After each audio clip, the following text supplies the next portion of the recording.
Aku dari Myanmar. Tahun 2019, aku menerima pekerjaan Tuhan Yang Maha Kuasa pada akhir zaman. Aku tahu dari membaca firman Tuhan bahwa Tuhan melakukan pekerjaan penghakimannya pada akhir zaman untuk sepenuhnya menyelamatkan manusia dari pengaruh iblis, membawa kita ke tempat tujuan yang indah. Aku sangat bersyukur atas penyelamatan Tuhan. Sejak itu, aku menyebarkan Injil di gereja. Di sebuah pertemuan, kami membaca sebuah kutipan firman Tuhan. Tuhan Yang Maha Kuasa berfirman, "Pekerjaan terakhirku bukan hanya demi menghukum manusia, tetapi juga demi mengatur tempat tujuan manusia. Selain itu, pekerjaan ini bertujuan agar semua orang dapat mengakui perbuatan dan tindakanku. Aku ingin setiap orang melihat bahwa semua yang telah kulakukan adalah benar, dan bahwa semua yang telah kulakukan adalah pengungkapan dari watakku, bukan perbuatan manusia, apalagi naturnya, yang telah melahirkan umat manusia, tetapi akulah yang memelihara setiap makhluk hidup dalam penciptaan. Tanpa keberadaanku, umat manusia hanya akan binasa dan menderita kengerian bencana. Tidak seorang manusia pun akan pernah dapat melihat kembali matahari dan bulan yang indah, ataupun alam yang hijau. Umat manusia hanya akan menghadapi malam yang dingin dan lembah bayang-bayang maut yang tak terhindarkan. Akulah satu-satunya keselamatan umat manusia. Akulah satu-satunya harapan umat manusia, dan terlebih dari itu, akulah Dia yang menjadi sandaran keberadaan seluruh umat manusia. Tanpa aku, umat manusia akan segera terhenti. Tanpa aku, umat manusia akan menderita malapetaka dan diinjak-injak oleh segala macam roh. Meski tidak seorang pun memperhatikan diriku, aku telah melakukan pekerjaan yang tidak dapat dilakukan oleh siapapun, dan hanya berharap orang dapat membalasku dengan beberapa perbuatan baik. Walaupun hanya sedikit orang yang telah mampu membalasku, aku tetap akan mengakhiri perjalananku di dunia manusia dan memulai langkah berikutnya dari pekerjaanku yang sedang berlangsung. Karena semua kesibukanku kian kemari di tengah manusia selama bertahun-tahun ini telah membuahkan hasil, dan aku sangat senang. Yang kupedulikan bukanlah jumlah orang, melainkan lebih pada perbuatan baik mereka. Dalam hal apapun, aku berharap engkau semua mempersiapkan perbuatan baik yang cukup demi tempat tujuanmu sendiri. Maka aku akan merasa puas. Kalau tidak, tak seorang pun di antaramu dapat lolos dari bencana yang akan menimpamu. Bencana berasal dariku, dan tentu saja akulah yang mengaturnya. Jika engkau semua tidak dapat terlihat sebaik itu di mataku, engkau semua tidak akan luput dari tertimpa bencana. Aku merasa sangat bersemangat membaca firman Tuhan, karena bencana kian parah, dan banyak orang yang merindukan penampakan Tuhan belum mendengar suaranya, atau menerima penyelamatan akhir zamannya. Aku cemas dan merasakan desakan. Jadi, aku berdoa, meminta Tuhan membimbingku menyebarkan Injil akhir zamannya kepada lebih banyak orang. Awal Juli 2020, aku pergi bersama beberapa saudara-saudari ke sebuah desa untuk menyebarkan Injil. Seorang saudara telah dilaporkan dan ditangkap karena berkhotbah di sana. Jadi kepala desa menyuruh warga tak menganut agama setiap kali dia kembali dari rapat pemerintah kabupaten. Jika ditemukan orang percaya, mereka akan didenda mahal atau bahkan ditangkap. Jadi, tak ada yang berani mendengarkan khotbah kami. Katanya, kami harus bicara dengan kepala desa lebih dulu sebelum mereka mendengarkan. Aku orang luar. Rekan sekerjaku berasal dari desa tetangga.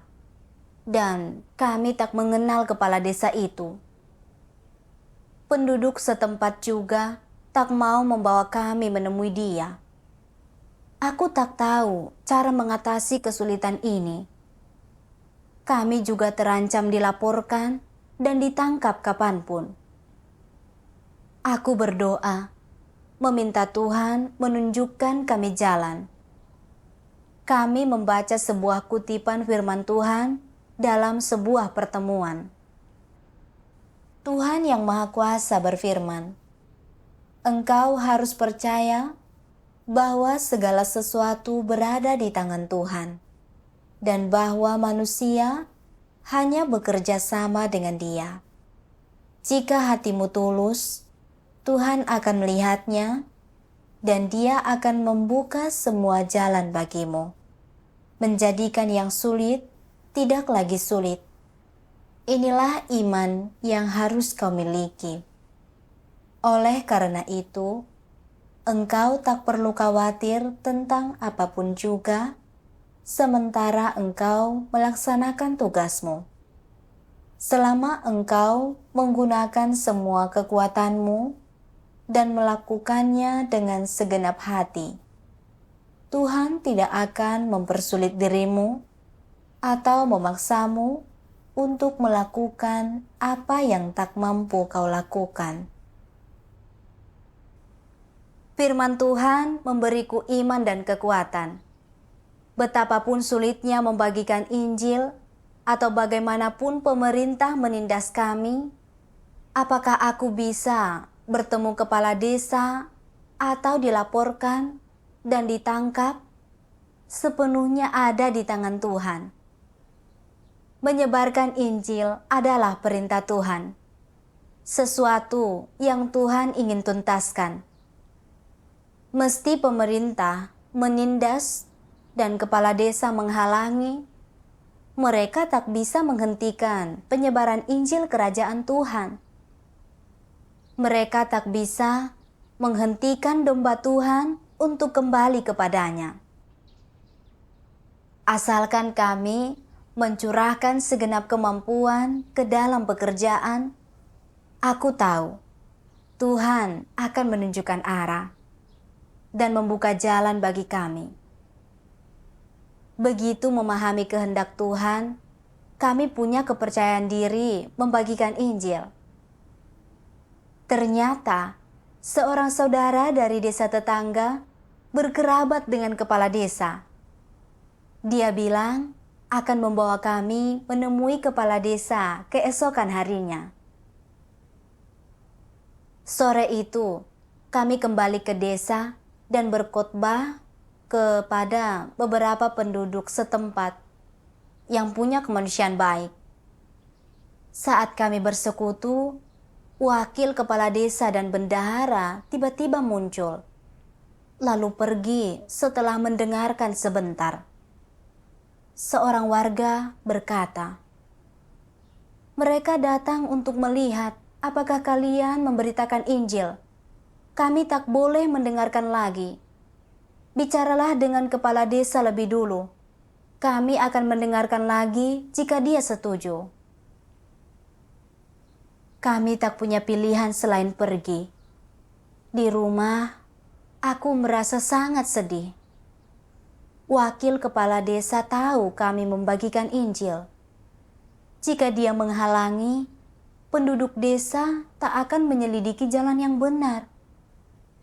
Juga saat saudara itu ditangkap, itu karena dilaporkan oleh bendahara.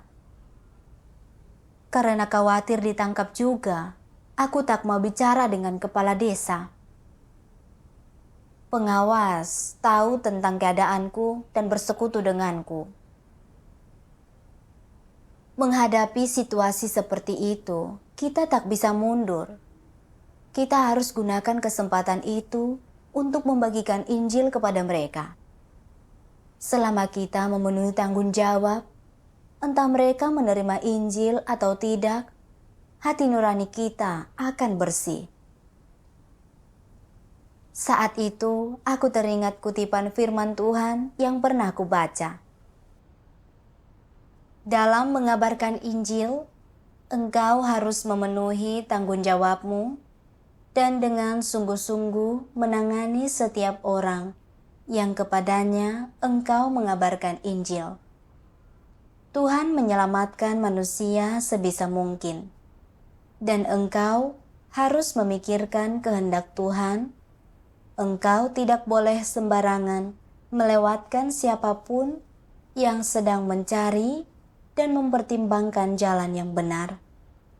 Asalkan mereka mau mempertimbangkan jalan yang benar dan mampu mencari kebenaran, engkau harus berupaya sebaik mungkin untuk membacakan lebih banyak firman Tuhan dan mempersekutukan lebih banyak kebenaran kepada mereka, dan bersaksi tentang pekerjaan Tuhan, serta meluruskan gagasan dan menjawab pertanyaan mereka, sehingga engkau bisa mendapatkan mereka dan membawa mereka ke hadapan Tuhan. Inilah yang sesuai dengan prinsip-prinsip pengabaran Injil. Jadi, bagaimana mereka bisa didapatkan? Jika selama proses menginjili mereka, engkau yakin bahwa orang ini memiliki kualitas yang baik dan kemanusiaan yang baik, engkau harus berupaya sebaik mungkin untuk memenuhi tanggung jawabmu. Engkau harus membayar harga tertentu dan menggunakan cara dan sarana tertentu. Dan cara serta sarana apapun bisa kau gunakan selama semua itu bertujuan untuk mendapatkan mereka. Singkatnya, untuk mendapatkan mereka, engkau harus memenuhi tanggung jawabmu dan menggunakan kasih dan berupaya sebaik mungkin. Engkau harus mempersekutukan semua kebenaran yang kau pahami dan melakukan semua hal yang harus kau lakukan. Meskipun orang ini tidak didapatkan, engkau akan memiliki hati nurani yang murni. Inilah yang dimaksud dengan melakukan semua yang mampu dan harus kau lakukan. Firman Tuhan memberitahu kita bahwa saat berkhotbah, kita harus memenuhi tanggung jawab kita, memiliki hati nurani yang bersih. Selama penerima khotbah sesuai dengan prinsip, kita harus membagikan Injil kepada mereka dengan segala cara. Penduduk desa tertarik untuk menyelidiki jalan yang benar. Hanya karena penindasan pemerintah, mereka takut didenda atau ditangkap, tak mau mendengarkan. Aku harus memenuhi tanggung jawabku dan mempersekutukan lebih banyak firman Tuhan, menyelesaikan masalah dan kesulitan mereka. Jika kepala desa adalah orang baik yang siap mendengarkan firman Tuhan, aku harus mencoba segala cara untuk berkhotbah kepadanya. Itu artinya benar-benar memenuhi tanggung jawabku. Namun, jika tak membagikan Injil karena takut dilaporkan dan ditangkap, maka aku berutang kepada Tuhan. Setelah memahami kehendak Tuhan, aku punya kepercayaan diri untuk bicara dengan kepala desa dan berkhotbah kepada penduduk desa. Esok harinya, saudara itu membawa kami ke rumah kepala desa. Wakil kepala desa dan bendahara juga ada di sana. Kami mempersekutukan 3 tahap pekerjaan Tuhan untuk menyelamatkan umat manusia. Bahwa kita kini berada pada akhir zaman. Dan Tuhan yang Maha Kuasa adalah kedatangan Juru Selamat. Dia mengungkapkan kebenaran dan melakukan pekerjaan penghakiman untuk menyucikan dan menyelamatkan manusia. Kita harus menerima penghakiman dan penahirannya agar dilindungi oleh Tuhan dalam bencana dan memasuki kerajaannya. Kepala desa tertarik dan ingin menyelidiki. Namun, wakil kepala desa dan bendahara bersikap buruk. Mereka berkata, "Kami mendengarkan pemerintah. Mereka tak mengizinkan kepercayaan agama. Jadi kami tak bisa percaya.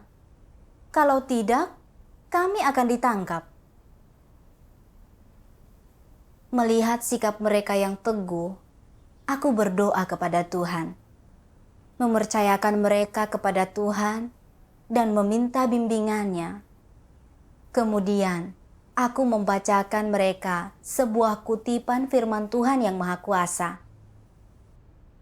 Mungkin negaramu saat ini makmur, tetapi bila engkau biarkan rakyatmu menyimpang dari Tuhan, negaramu dengan sendirinya akan semakin kehilangan berkat-berkat Tuhan. Peradaban negaramu akan semakin terinjak-injak, dan tak lama kemudian rakyat akan bangkit melawan Tuhan dan mengutuk surga. Demikianlah, tanpa sepengetahuan manusia, nasib suatu negara akan dibawa pada kehancuran. Tuhan akan membangkitkan negara-negara yang kuat untuk menangani negara-negara yang telah dikutuk Tuhan, dan bahkan mungkin melenyapkan mereka dari muka bumi. Kebangkitan dan kejatuhan suatu negara atau bangsa didasarkan pada apakah para penguasanya menyembah Tuhan atau tidak, dan apakah mereka memimpin rakyatnya untuk mendekat kepada Tuhan dan menyembahnya atau tidak. Aku lalu bersekutu. Pemerintah tak mengizinkan iman sekarang, bahkan menentang Tuhan. Kalian mendengarkan mereka dan tak berani percaya. Siapa yang benar-benar bisa menyelamatkan manusia? Tuhan atau pemerintah? Pandemi makin parah akhir-akhir ini. Kaya atau miskin, kuat atau lemah, manusia tak berarti dalam menghadapi bencana. Tidak ada orang yang bisa menyelamatkan kita dari kekuatan iblis atau melindungi kita menghadapi bencana. Hanya Tuhan yang bisa menyelamatkan kita. Tuhan telah menjadi daging pada akhir zaman, mengungkapkan kebenaran dan bekerja untuk menyelamatkan manusia. Ini kesempatan sekali seumur hidup. Kalian semua bertanggung jawab atas desa ini. Nasib penduduk desa bergantung pada cara kalian memimpin mereka. Jika kalian tak pimpin mereka menyembah Tuhan, justru menentang Dia, maka desa ini akan dikutuk. Dan nasib semua orang akan hancur oleh kalian semua. Kepala desa lalu berkata, "Aku percaya nasib orang ada di tangan Tuhan, dan aku ingin membimbing penduduk desa percaya kepada Tuhan." Bendahara berkata, "Aku tahu memiliki iman itu baik, tapi kita akan ditangkap oleh pemerintah jika tak mematuhi mereka. Kita tak berdaya." Kami menonton video pembacaan firman Tuhan. Tuhan Yang Maha Kuasa berfirman, kita percaya bahwa tidak ada negara atau kuasa apapun yang dapat menghalangi tujuan yang ingin dicapai Tuhan. Orang-orang yang menghalangi pekerjaan Tuhan, menentang firman Tuhan, dan mengganggu serta menghalangi rencana Tuhan, pada akhirnya akan dihukum olehnya. Orang yang menentang pekerjaan Tuhan pasti akan dikirim ke neraka. Setiap negara yang menentang pekerjaan Tuhan akan dimusnahkan. Setiap bangsa yang bangkit untuk menentang pekerjaan Tuhan akan dihapuskan dari bumi ini dan akan lenyap. Aku mendorong orang dari segala bangsa, dari semua negara, dan bahkan industri untuk mendengarkan suara Tuhan, untuk mengamati pekerjaan Tuhan, dan memperhatikan nasib umat manusia, untuk menjadikan Tuhan menjadi yang paling kudus, paling terhormat, paling tinggi, dan satu-satunya Tuhan yang disembah di antara umat manusia, dan membuat seluruh umat manusia hidup dalam berkat Tuhan, sama seperti keturunan Abraham yang hidup dalam janji Yahweh, dan seperti Adam dan Hawa yang pada mulanya diciptakan oleh Tuhan, hidup di dalam Taman Eden. Aku bersekutu. Watak Tuhan tak menoleransi pelanggaran manusia. Dia akan menghukum semua orang yang menentang pekerjaannya. Itu adalah watak benar Tuhan, dan tak ada yang bisa menghindarinya. Bencana terus berkembang. Itu adalah pengingat dan peringatan Tuhan kepada umat manusia, sekaligus hukuman. Seperti gempa Wechuan di Tiongkok. Orang-orang di sana tak menyembah Tuhan. Saudara-saudari membagikan Injil kepada mereka, tapi mereka tak menerimanya. Bahkan menghina saudara-saudari dan menghujat Tuhan. Saat gempa melanda, mereka semua meratap dan menggertakkan gigi. Tapi penyesalan datang terlambat. Bagian selatan negara Wa di Myanmar juga menentang pekerjaan Tuhan.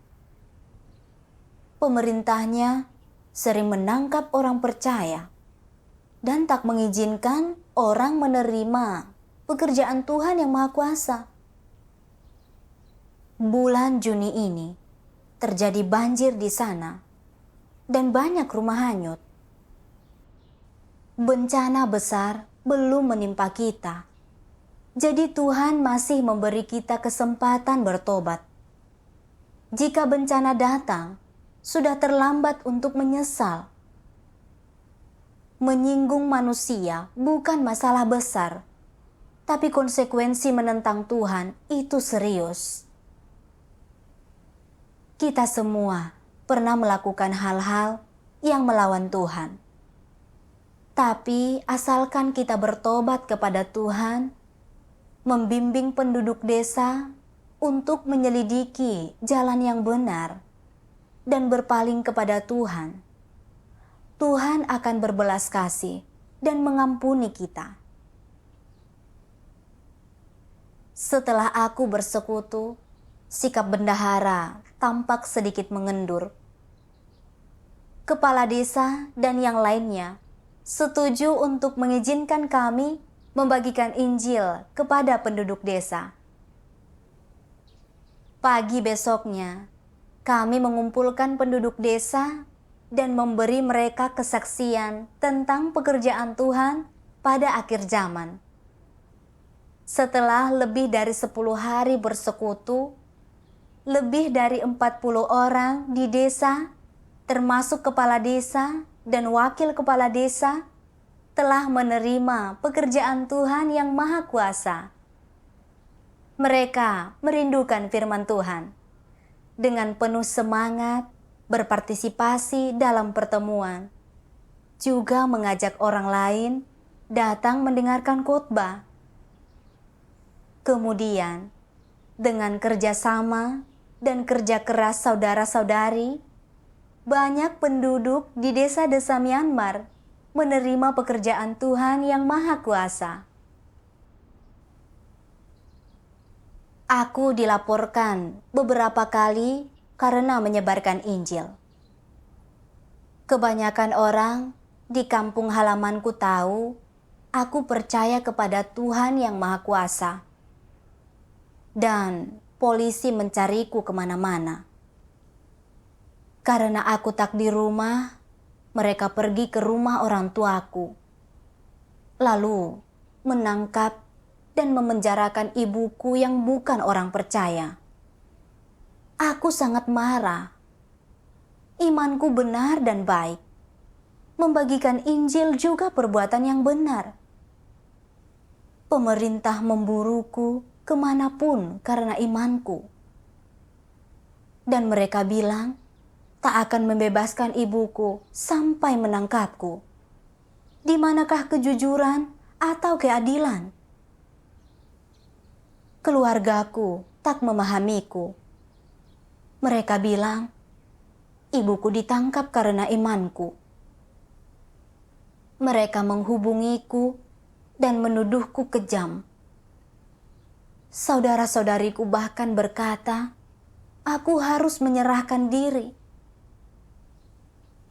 Aku sengsara dan sangat khawatir ibuku akan menderita. Aku terus membagikan Injil, tapi tak seaktif sebelumnya. Dalam sakitku, aku berdoa kepada Tuhan. Ya Tuhan, tingkat pertumbuhanku terlalu kecil. Ibuku ditangkap dan keluargaku tak memahamiku. Aku sangat sengsara. Tolong beri aku iman agar bisa teguh. Aku membaca firman Tuhan setelah berdoa. Tuhan yang Maha Kuasa berfirman, tak seorang pun dari antaramu yang dilindungi oleh hukum. Sebaliknya, engkau semua dihukum oleh hukum.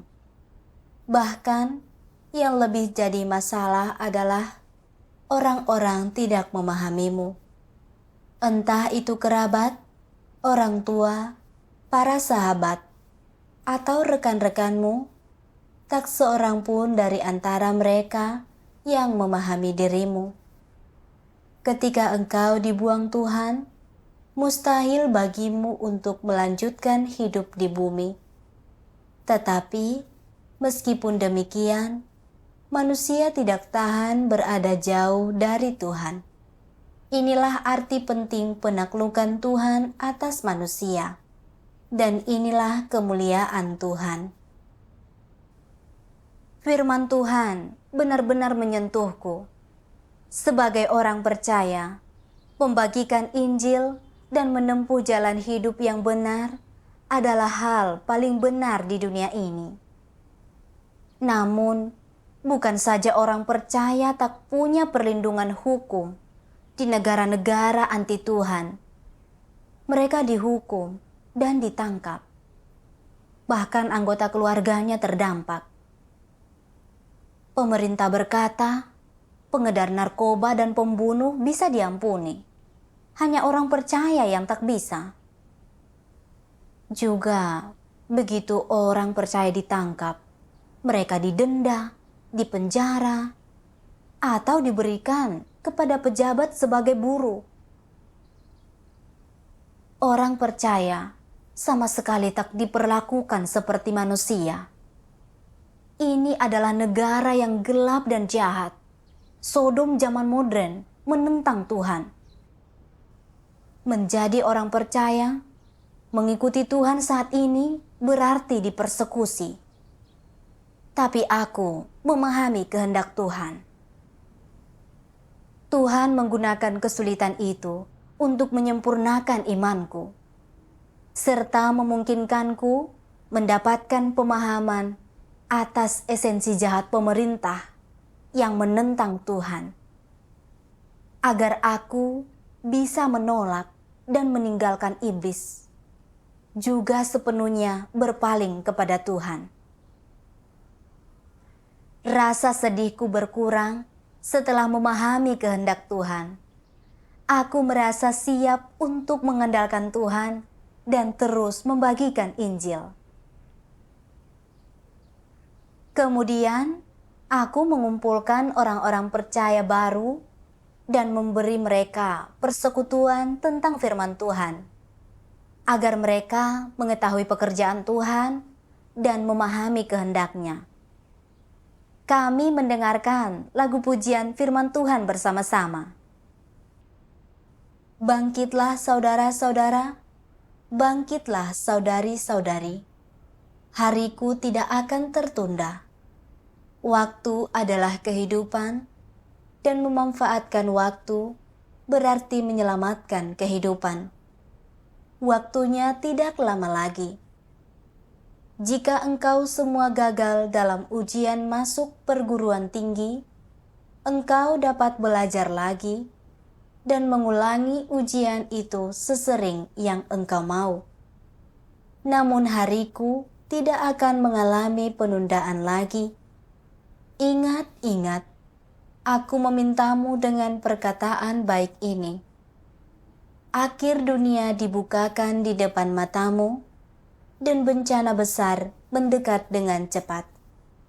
Mana yang lebih penting, hidupmu, ataukah tidur, makanan, minuman, dan pakaianmu? Waktunya telah tiba bagimu untuk menimbang hal-hal ini. Setelah mendengarkan lagu pujian, aku bersekutu. Beberapa orang bilang mereka akan percaya begitu kekuatan iblis jatuh dan tak ada lagi penindasan. Tapi pekerjaan Tuhan untuk menyelamatkan umat manusia sudah berakhir, dan kita akan benar-benar kehilangan kesempatan diselamatkan Tuhan.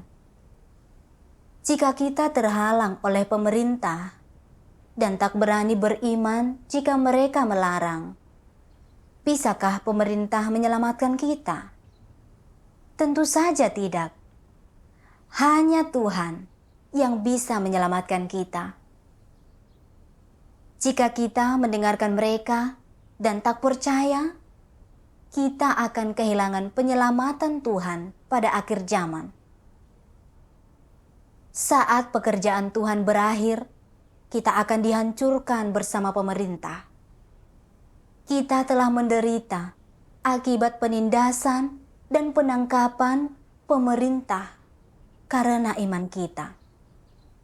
Tapi penderitaan ini punya nilai. Kita harus membayar mahal jika ingin menerima penyelamatan Tuhan. Tuhan juga berkuasa atas segalanya. Jadi, kita ditangkap atau tidak sepenuhnya ada di tangan-Nya.